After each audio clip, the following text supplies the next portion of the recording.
Allez, on est parti avec le Scorpion sur un nouveau terrain. Avec la petite caméra embarquée, on va voir ce que ça donne. Donc là on est toujours en 4S.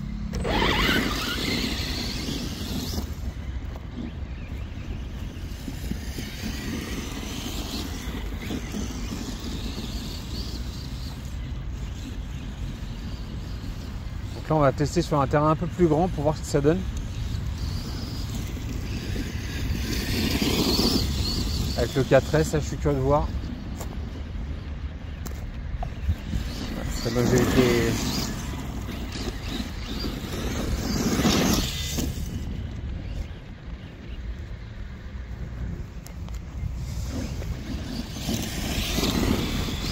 Un problème de connexion, alors je sais pas si c'est dû si c'est le SC qui fait ça. Oh là là ouais. Il est super agréable comme ça là.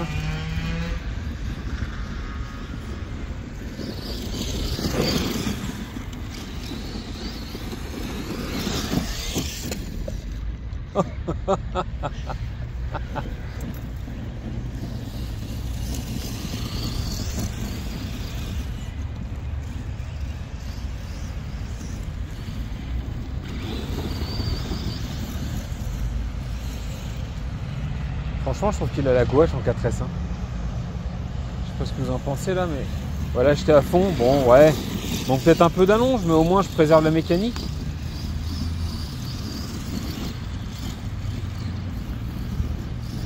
C'est pas fait pour rouler. Enfin, pour moi, c'est pas fait pour rouler vite ce genre de machine. C'est plus le plaisir de la conduite. Après, chacun trouve son plaisir où il veut. Hein. Mais moi, en 4S, il me va bien là.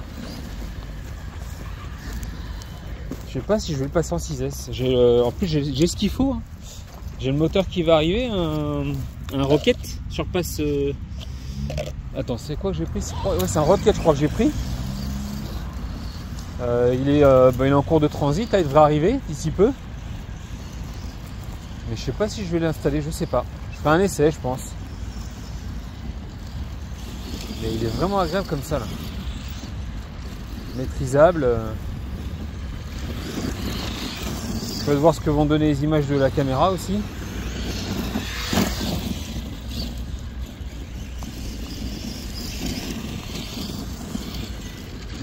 Regarde ça. Alors peut-être que ça va tirer sur l'hypo, on va voir le temps de roulage. Peut-être qu'on aura plus d'autonomie en 6S, ça c'est sûr. Parce que la machine n'est pas très lourde hein, pour un 1/7. C'est pas très lourd.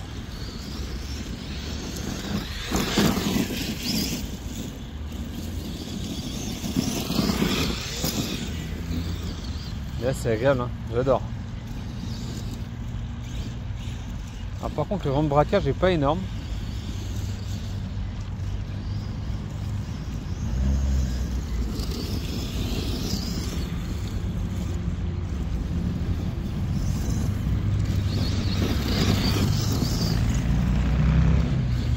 Là, je suis en train de regarder encore pour prendre d'autres machines pour faire des comparatifs. J'hésite entre un Truggy parce que j'en ai pas, mis à part j'ai le HNR X-Mars mais qui est plus fait même s'il s'en sort très bien sur un circuit du style bois de rose. J'aimerais une machine un peu plus dédiée vraiment piste en Truggy. Ou pourquoi pas un nouveau buggy maintenant que j'ai testé le Hobao Hyper SS et le X-Ray V8 avec mon VSE2, j'ai pu les comparer. Je testerais bien un nouveau buggy encore, donc je sais pas. Je suis en train de regarder, on verra.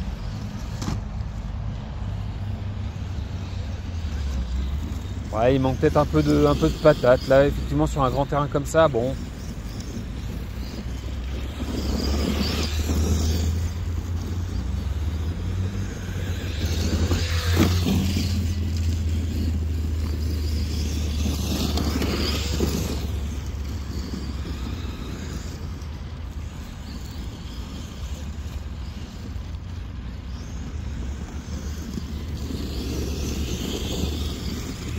C'est sûr qu'on pourrait le faire tourner juste à l'accélération hein, en 6S.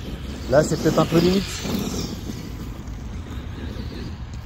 Raté. Moi je l'ai dit, cette machine, mon but c'est pas de faire des gros sauts avec. Parce que je veux pas la casser, les pièces sont pas faciles à trouver, même si elle est magnifique. Là c'est déjà la 3e fois que je la roule en une semaine. C'est normal, hein, ça vient d'arriver. T'as envie de tester. D'autant plus que moi, en propulsion c'est vraiment ma première, donc j'adore. Si j'arrive à en retrouver une autre dans ce style là, je pense que je vais foncer.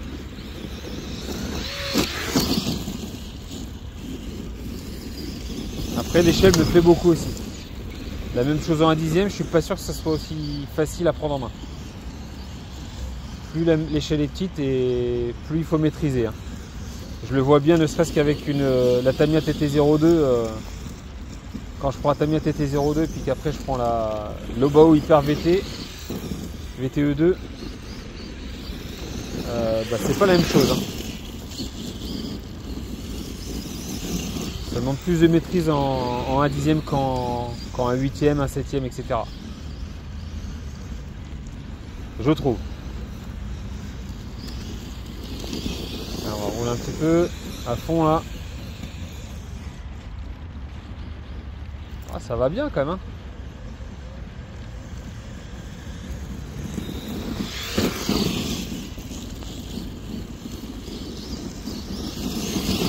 Avec le petit pilote dedans, ça fait la différence. Hein. Franchement, c'est sympa. Encore une voiture que j'adore regarder rouler. Autant il y en a certaines, tu vas chercher la performance. Il y en a d'autres, c'est surtout l'esthétique qui joue. Hein. Le DF7, je trouve ça, c'est toujours la plus belle que j'ai. Mais celle-là est quand même vraiment pas mal.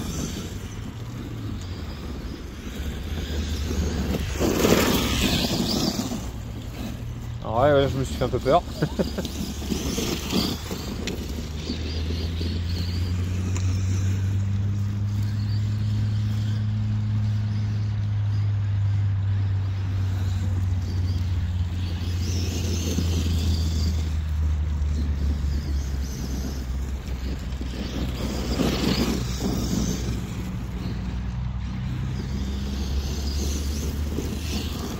On va poser la caméra, on va faire quelques prises de vue.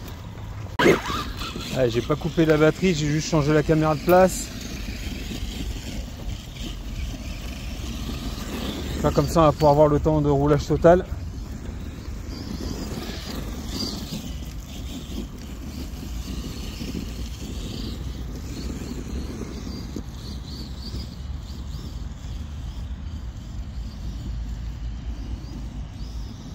Ah, regarde ça, quand tu accélères, ah ouais.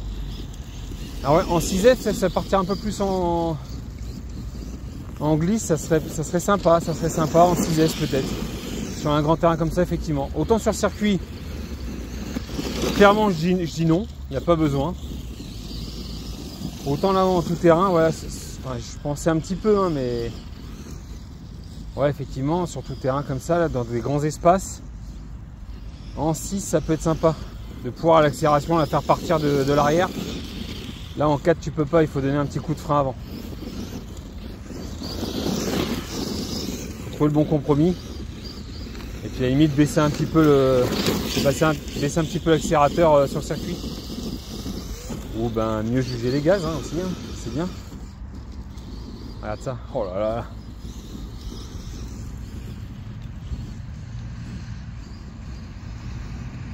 Hop là, appel contre appel, à droite, à gauche. Oh là là, oui. C'est un plaisir. Hein. C'est un plaisir cette caisse. Donc bientôt, là, je vais vous faire une série de vidéos.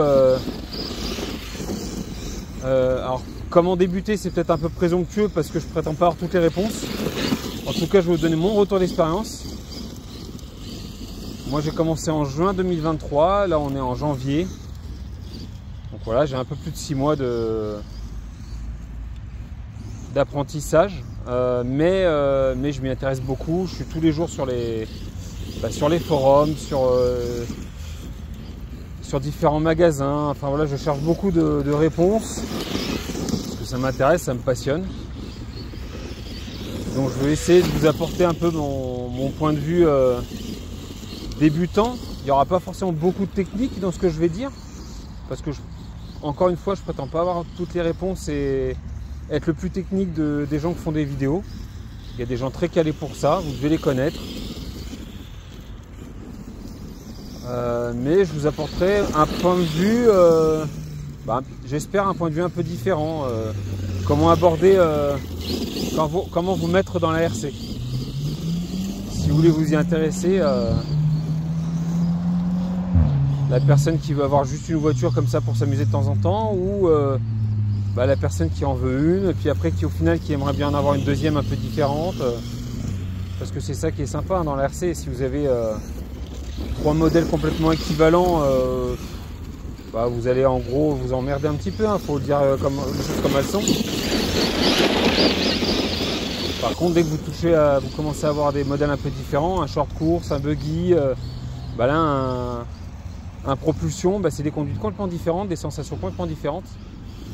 Et ça peut être sympa.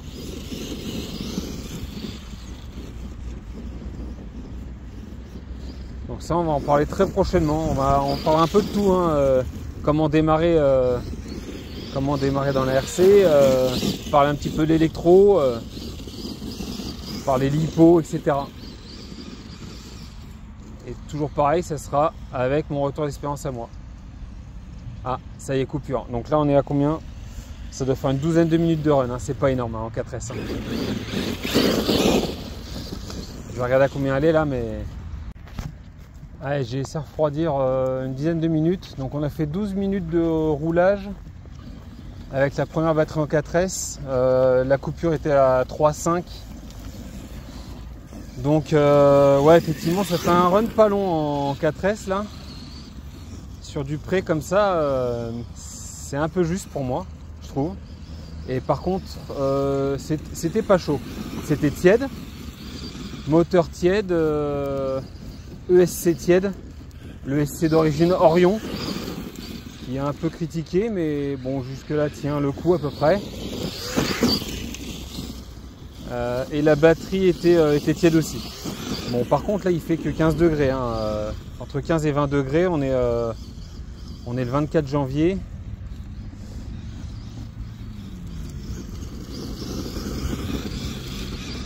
Donc je me doute qu'en été, je pense que ça va subir sévèrement par contre en 4S.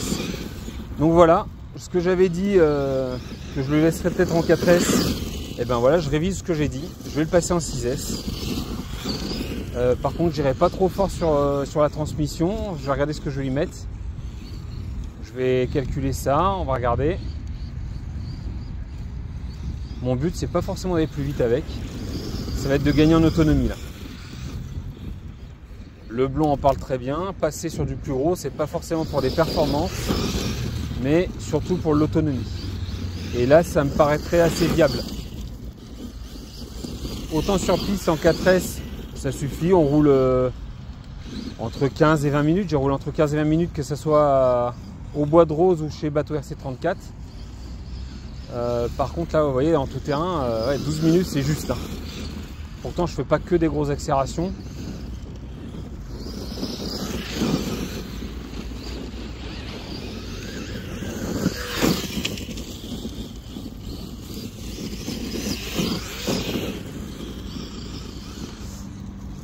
Donc voilà, ça va être passage en 6S pour celui-là.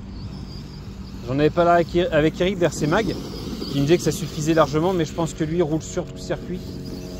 Je pense pas me tromper en disant ça, mais je pense qu'il roule exclusivement circuit. Et effectivement en circuit, si j'avais roulé que le circuit avec, j'aurais essayé en 4S. Mais vu que j'aime bien rouler un peu partout moi avec mes machines, voilà le pourquoi du comment. Alors sachant que j'ai trouvé encore un nouveau spot, je vais aller tester ça, alors peut-être pas ce week-end, mais semaine prochaine. Vous allez voir ça. De ce que j'ai vu, je suis passé devant. Celui-là, je l'ai vu parce que je suis passé devant. J'avais vu sur Google Maps une fois plus. Mais j'avais un doute sur le fait que ça soit pas mal. Là, je suis passé devant. J'ai regardé vite fait. Ça a l'air assez dingue comme truc. C'est prévu pour le cross au départ. Donc on va voir sur... Joli. Et ben voilà, j'ai pété le triangle. Alors ça je vais vous le laisser, hein, ça fait partie du truc, du roulage. J'ai cassé la tige d'amortisseur. Et pourtant le choc n'était pas super violent, hein, mais il n'y a pas de protection devant. Et ben voilà, ça termine la session d'aujourd'hui. Il va falloir que je me débrouille pour retrouver les pièces. Et là, ça va pas être la même. Quel dommage, quel dommage. Quand on est mauvais, ben voilà, faut assumer, hein.